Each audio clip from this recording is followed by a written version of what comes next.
Hello, my friends. Good morning, good afternoon, good evening, depending on where you are in the world. If you're here, please kindly put a like, as always. I would appreciate the like. And also, if you're new to the channel and this is the first time you're watching me, subscribe. Before we commence, as always, we have the link to my Patreon, which is basically my private group, if you will, where I have my members in the comments section of this video and in the description on this video if you want to join. Otherwise, I just got back from Dubai Mall. Before we begin, we're going to let some people join. So we're just going to talk a little bit about our day. I'm finally moving tomorrow because remember I told you I'm moving from this apartment because it's terrible. It's in Business Bay. I mean, the apartment is good, but the problem is with the constant 24/7 construction sites. They work 24/7, literally nonstop. So that's why I'm moving. I'm moving to a much quieter and a greener, family-friendly zone. So yeah, that's happening tomorrow. So I'm looking forward to that. Manjuro, hello, my friend. How are you? Manjuro says, "Hey, brother, missed you, man." Thank you, my friend. I missed you too. Thank you for joining. Crypto Richner and Bullish Luis say hi. Hello, my friends. Sergio, hello, my friend.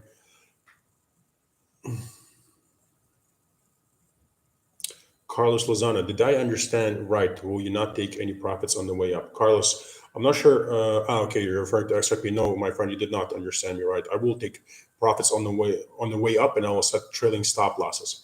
The higher the coin is going to go, the higher the stop loss is going to be. And once it retraces and the stop loss hits, I'm getting out with the entire bag, regardless of whether or not the pumps will continue. That's just my strategy. So I'm going to ladder out. TT, Adrian, Mislimi, hello, my friends. How are you all doing? Gonna have some San Pellegrino. Do you like San Pellegrino? I love it. It's my favorite water. I think it's better than Perrier.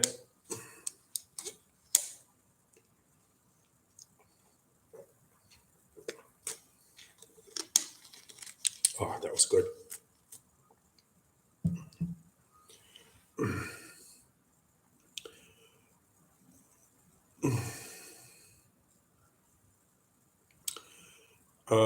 While you're here, please kind of put a like, my friends.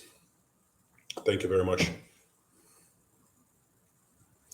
UK Private Pilot says, "Hi, Rob. You mentioned in a previous blog you were thinking of giving the $5 tier access to further information."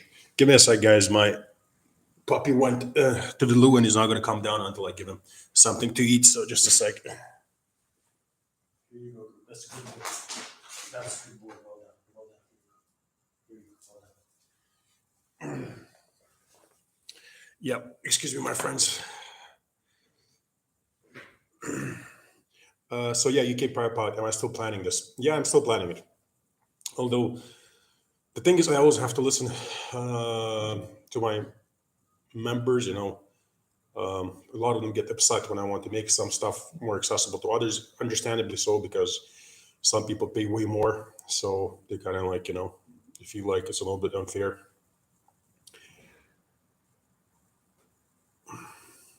Sergio says, "Eddie changed to have guide how to set up trailing stop." I guess, Sergio, you're asking if I have any kind of guidance on how to set trailing stop losses. Where if you're my patron, we're going to be doing that for every single coin on the way up. We're going to be setting new stop losses on the web for every single coin.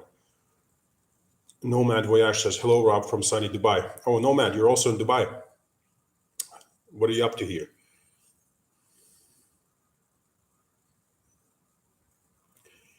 All right, my friends, so let's get to it. Currently, just like I want to commence by talking about this. So yesterday, I believe, I tweeted this, right?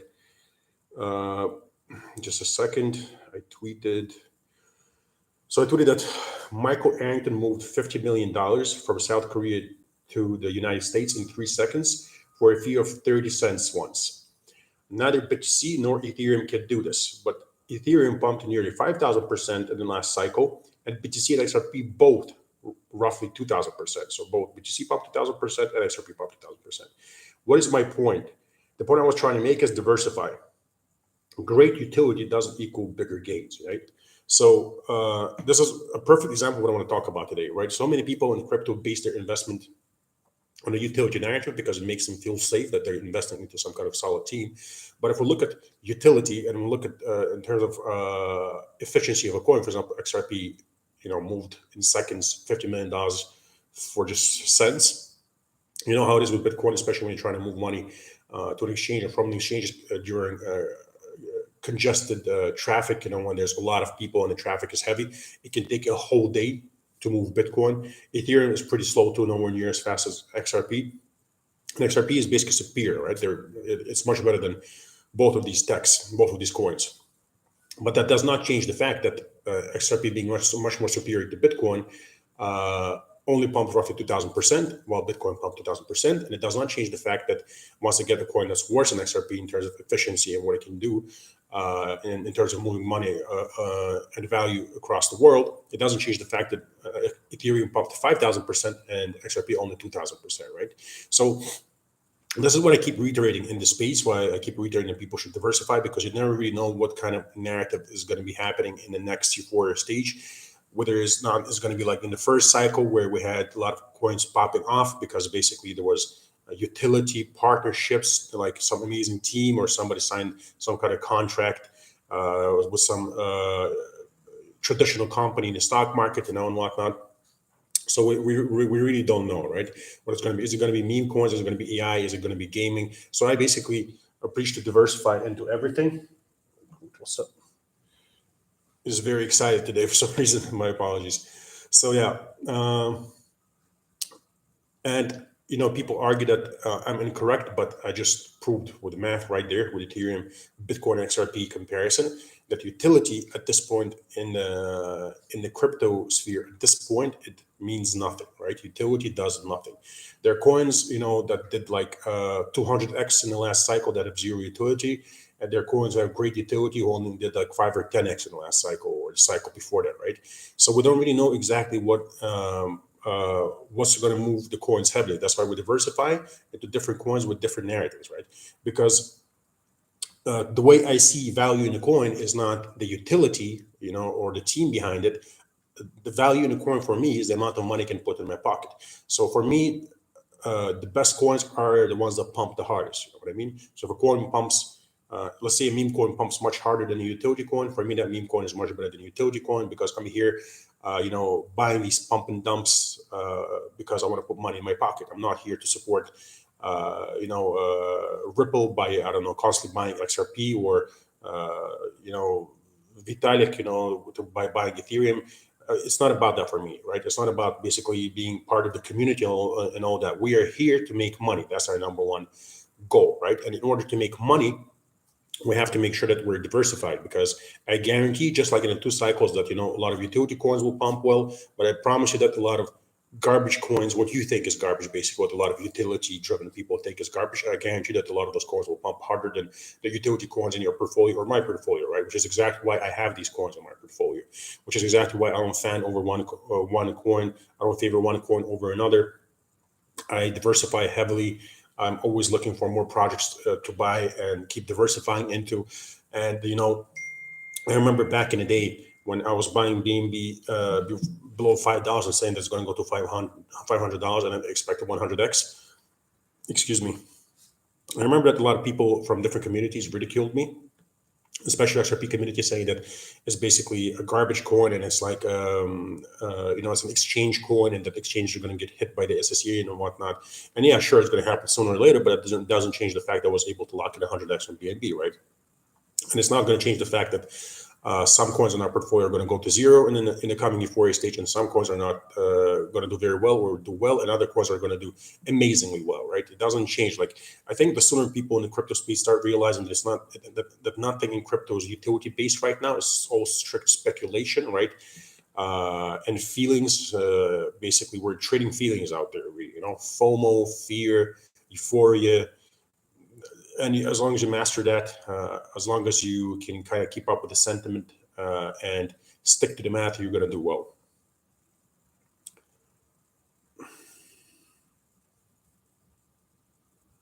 Nomad Voyage says he's been working in Dubai since 2003. Wow, you've been here a long time, my friend.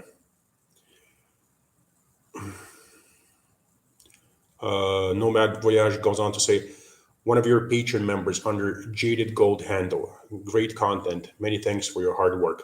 Thank you, my friend. I really appreciate that. I try to do very well by my patrons and everything that I do. I share with you guys. And like I keep reiterating and saying, we're going to outperform the market for the third time, my friends. So it's just a matter of time and patience, but we're going to get there. So thank you for being part of the Patreon. We're going to do very well, my friend. Aaron says, how was the chat? Always well. Thank you, my friend. How are you doing, legend? So yeah, my friends, for example, a perfect example of this is once again is this, right? So according to my portfolio, RNDR pumped nearly 500%, right? While coins like XRP or something, they're up like what, 70, 80%, or Bitcoin pumped maximum 100%. And in that while Bitcoin maximalists, if they bought the perfect bottom and they sold the perfect top, so they bought like 15,600 and sold 31,000, they made roughly 100%, which of course they did not, because nobody buys a perfect bottom and sells a perfect top. Not me, not you, not anybody. It really happens. Only if you're really lucky, right? But in that same time, my entry on RNGR is up nearly 500%. Does that make me some kind of genius? Of course not. The reason, like, I bought RNGR, if you're in my $99 tier, on Patreon, you know why I bought it. I write up a post for every single coin explaining how I do research and why I buy a coin, at which price I bought it, and where I bought it and whatnot, right? So it has nothing to do. Do you think that this couple, like you can read on Twitter, people say that RNGR is pumping due to utility. What kind of utility are you talking about? Sure, the coin has a utility narrative behind it, but it's not pumping because of utility. It has nothing to do with utility. You know, if it had anything to do with utility, it would not eventually crash 90%. But I promise you that once RNGR is done pumping and we take our profits at the euphoria stage, I promise you that it's going to dump roughly 90%, if not more, because a lot of altcoins do, and some of the coins are going to go to zero. You know, they're all pumps and dumps. Every single coin out there, no matter how great the utility narrative, no matter how great the team, currently they're all pump and dumps. The job is to get in before the huge pump and get out before the huge dump, you know, because every single one of these coins dumps hard, and not even all of them pump hard. So yeah, we got to be aware of that, my friends, because there's so many people, for example, even in the XRP community, or I don't know, Bitcoin maximalists are pretty much the same, that are say this BS like I'm never selling, you know, so they buy these coins after huge pumps and they hold through all these huge crashes and say I'm never selling, and their life doesn't change. You know what I mean? Unless you really came into the crypto space very, very, very, very, very early, which, let's be honest, most people did not. So they buy, I don't know, like I know people who bought Bitcoin at like $3,000, $4,000, $5,000, and they still haven't sold. When I was selling everything, you know, near the top that we had, they did not sell. So they're holding to this day and waiting for it to go to the moon. And sure, it can go eventually higher. But my point is, why do this to yourself? Why keep holding for years, right? Like this is your life being spent. You have to lock in the profits. So everything I do is basically, you know, the point I'm trying to make is like, you can really change your life if you lock in profits during every single cycle. It doesn't even matter if you didn't make as much money as you wanted to make, but as long as you're making life-changing money, you lock that in, you wait for the other cycle, and after that you turn it into millions, right? So you can come in literally into crypto with $10,000 or $20,000. You can turn it into hundreds of thousands of dollars in one cycle, get out, and then in the next cycle turn something 100, like 150K or 200K or 300K into millions, and you're a multi-millionaire. If you play your cards right, then you simply lock in the profits, and you're not waiting to sell the perfect top or buy the perfect bottom, because that's really going to happen, right? Anybody who tells you that they consistently buy the perfect bottom and sell the perfect top are full of shit. Always know that. Excuse my French. You know, that's why I don't chase tops and bottoms. I've learned a lot of things in crypto, and I've learned that you don't chase tops and bottoms. You wait huge, massive crashes, and you start dollar cost averaging upon new lows on the way down. And once everything is pumped hard, you start laddering out with profits and setting stop losses. If the stop loss hits, you get out with your entire bag and never buy back again, even if the coin pumps another 10,000%. That's it. It doesn't matter. The rules are there for a reason, because sometimes it's going to happen, but a lot of times the coin is going to crash further, right? But you just let the pumps go. You got out. You don't even look at that coin anymore. You don't sit there thinking, "Oh my God, I should have gotten back in." There's a lot of coulda, shoulda, woulda, but you don't think that way, right? Once you sold, the stop loss hits, you get out, and the only time you think of rebuying that coin once again, if it's worth rebuying, is only after it has crashed hard. Number one golden rule is you only dollar cost average upon new lows after massive crashes, with equal amounts of money on the way down. This is like how you stay afloat. This is how you make money. Very simple golden rule that a lot of people cannot execute correctly because they get bored, they need money now, they want to start trading and become multimillionaires. They see all these people who are full of BS on Twitter and YouTube showing their paper accounts where they're basically making millions or hundreds of thousands of dollars. There are very rarely any real traders out there. I will not be surprised if like out of 1,000 traders, probably like if 10 are legit, like I don't know, like 20 are legit. The rest are full of shit. You know what I mean?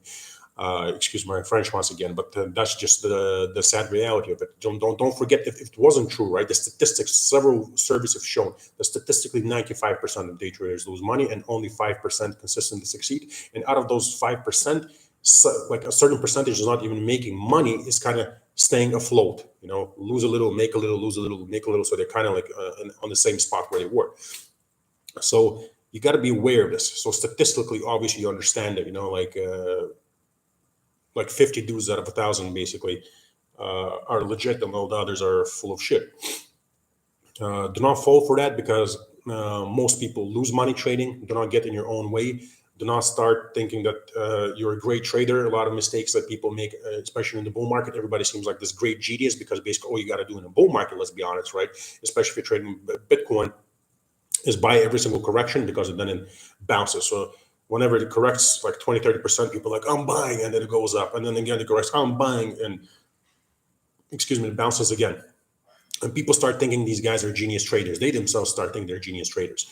But then eventually what happens is they get so caught up in the trades and the swing trades and then like the little picture that they forget about the macro perspective. And eventually that 1, 20, 30% correction becomes a 90% crash, right?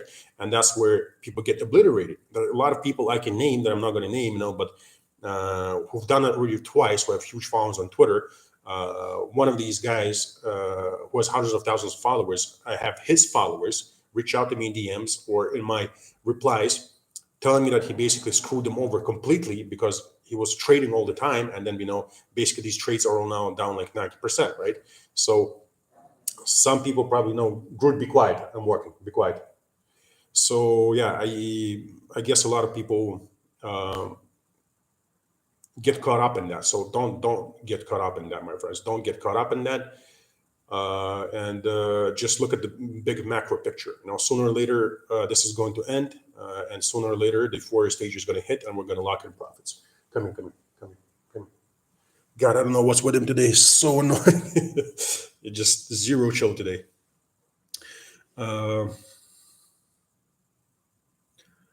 Thomas Horton says, your content is very underrated. Love you, Rob. Thank you, Thomas. I appreciate it, my friend. Nabil is saying, hi, Rob. What's your view on VRA? My view on VRA is, my friend, that you can absolutely own some, one of these coins that you can diversify into without getting carried away. Got you. Where are you going to go now?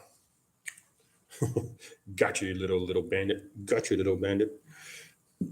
Yeah, so, my friends, don't get carried away with any coin. There are a lot of coins out there you can invest into, diversify into. Instead of having like $100,000 just in XRP or just in Bitcoin or just Ethereum or just BNB, whatever you name your favorite coin, take the $100,000 and diversify to 10 or 20 coins, and I guarantee you, statistically, they're much more likely to make much more money than you are with just one coin. Because of course, that one coin could be like, let's say, the Doge of the last cycle, but what if it's, for example, the Litecoin of the last cycle that doesn't do very well at all, and therefore you don't sell because your expectations don't really come true, right? So you've basically missed out with years of your life, and there's nothing to show for it, So it also makes it much easier for you to sell a coin when you diversify and you don't fan over just one project and one team. When you have a lot of different coins out there, you really start seeing them for what they are, pumps and dumps. You start seeing the cyclical progression and what they do every single cycle. It's much easier for you to sell every single coin because you're not emotionally attached to it. Because, let's say, for example, a lot of people were owning XRP in the last cycle. So a lot of them were very pissed off because it wasn't doing much and only pumped as much as Bitcoin. I wasn't upset about that too.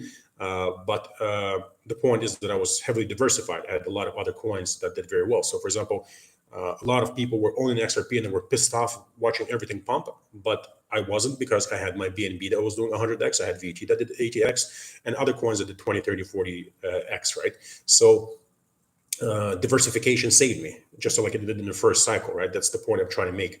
You're not going to be as upset, let's say, if half of your coins are not doing anything and the other half are doing well or very well, right? You're not going to be fanning over that coin that you've been reading up on, utility, the team.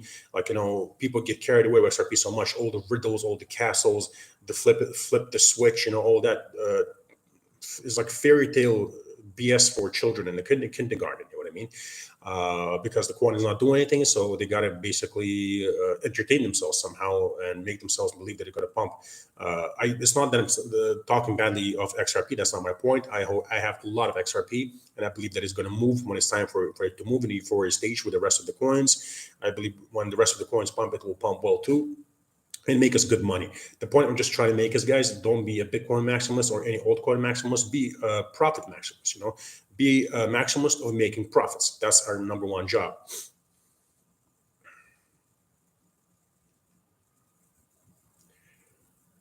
Mark Rubicek says, where do you set your stop loss? What do you mean by that, my friend? Where? What do you mean? Manjiro says, make sure you guys leave a like. Great guy to follow. Changed my life. Thank you, Manjiro. I appreciate it, my friend. Yes, please kindly put a like, my friends. And Manjiro, thank you. I appreciate that, brother. So yeah, we still got 10 minutes, my friends, on the clock before I log off. Mark Rubicek, how far below price? Well, it's going to vary for every single coin. Once we're in the euphoria stage, I'm going to start setting the stop losses, or if I feel like we need to start setting stop losses earlier because something is looking off or toppy. It's going to be on Patreon, every single stop loss for every single coin, and there are going to be constant updates as always for the market and the coins in our portfolios. Nabil asks, how about CSPR? What I can say about CSPR, once again, my friend, if you like it, buy some, diversify into it, right? There are a lot of coins out there, once again, that you can buy and basically diversify into those coins. If you really want to know which coins I'm in, once again, the Patreon is in the link in the description of this video below. It's also going to be there in the comment section. You basically have my millionaire spreadsheet, which is only $5. The point is so that everybody can afford it, and it has all my plays. It's basically my main portfolio, and then you have the $99 tier with all the 50 to 100x gems that I believe will do well in the euphoria stage also. All the coins are there. I explain the reason behind every single coin, why I bought it, where I bought it, and how I analyze and find gems, basically.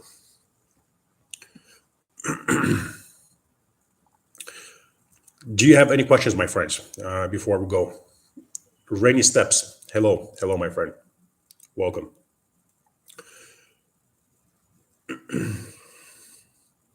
As for now, also XRP, for example, it breached 50 cents and went to 52 cents, but nothing grand has happened, basically. That's nothing special. What XRP needs to do is breach a completely different level that's not even close at right now. That's a very crucial resistance level that's been there for many years. Groot, be quiet, I'm working. So yeah. Just a second, guys. I don't know what's with it today.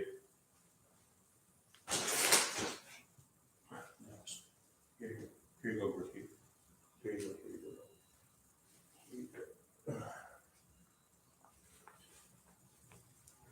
Excuse me, my friends. He's really, really misbehaving today. Here you go. You want something to eat? No? Okay. My apologies. So yeah, XRP is it's still in the same range where it was for a while now.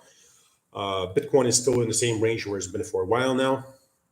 And there are a select few altcoins that are moving much better than others. For example, RNGR is one of them.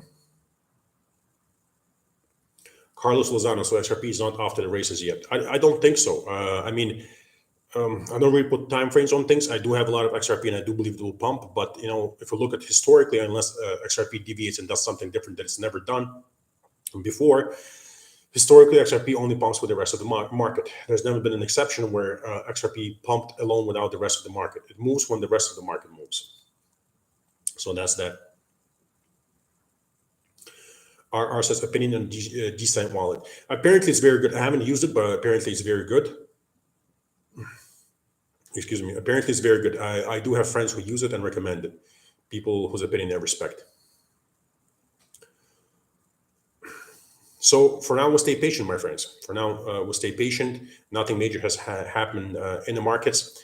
And, although I have coins in my portfolio like RNGR that are up significantly, much like they're up a lot more than other coins, I'm not excited, and for me to get excited, something major needs to happen.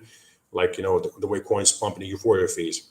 I've seen a lot of huge pumps in crypto, and for me, a 500% pump is nothing exciting.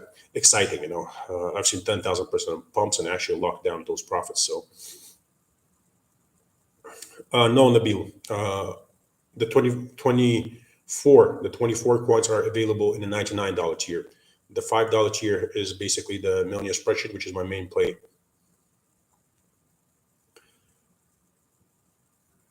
Mark Rubicek, do you think the SEC will stop us from selling XRP? What do you mean, once again, my friend? Could you please clarify the question?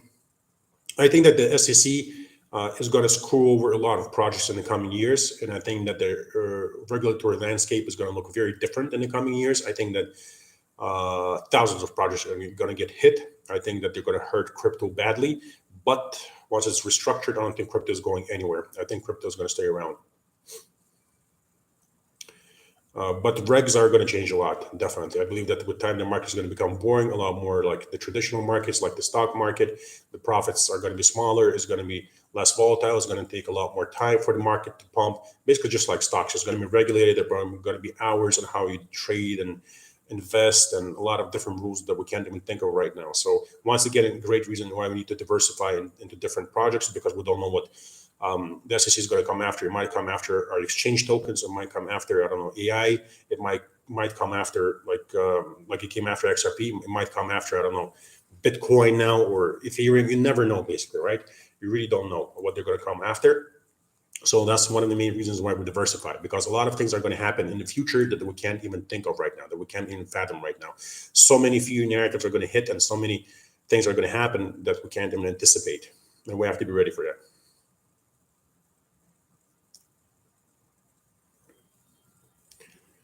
Well, yeah.